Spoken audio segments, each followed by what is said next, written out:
Hi everybody, so since the studio is empty, I figured I spent a little time filming how to wedge. This is about 15 pounds of clay, and you think that would be pretty difficult to wedge up.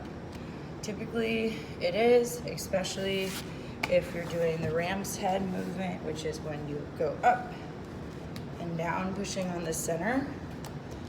Although this is great for beginners, you end up with some issues concerning air bubbles, especially around the areas that you're pushing down.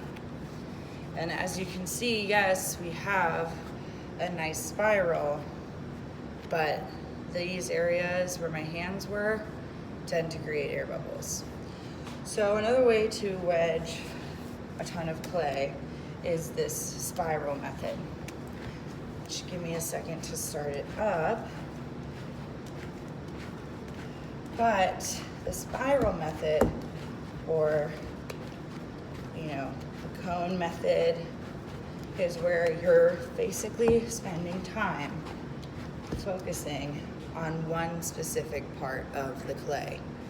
So focusing on one part of the clay allows you to actually wedge 5 pounds instead of 15 pounds. And you get this really pretty spiral, and it kind of looks like a fossil.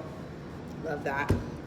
But how you wedge this way is, let's say you have a lump. We're just gonna have a lump here. I'm gonna take my strong hand, which for me is, is my left hand, and I'm going to focus on keeping that part right here on one part of the wedging table. And I'm going to pick up with this hand and push with both. Again, up, push, push.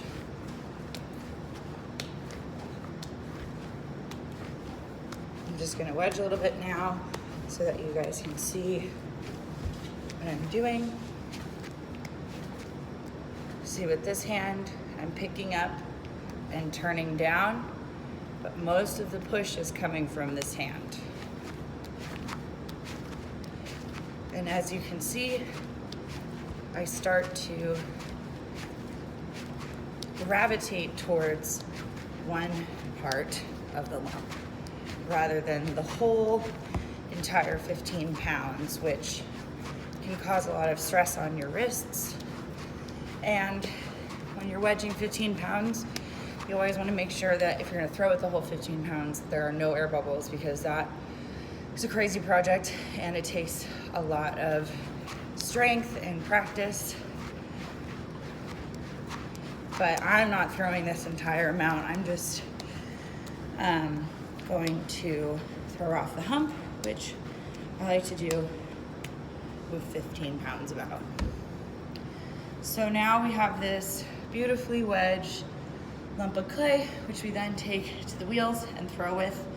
If you don't like it if you want to make it as centered as possible before even throwing it, you can spend some time kind of forming it on the wedging table into a cone. This is great for beginner to moderate potters because you're already starting with something that's easy to center rather than something that has a big lump here and a big lump here.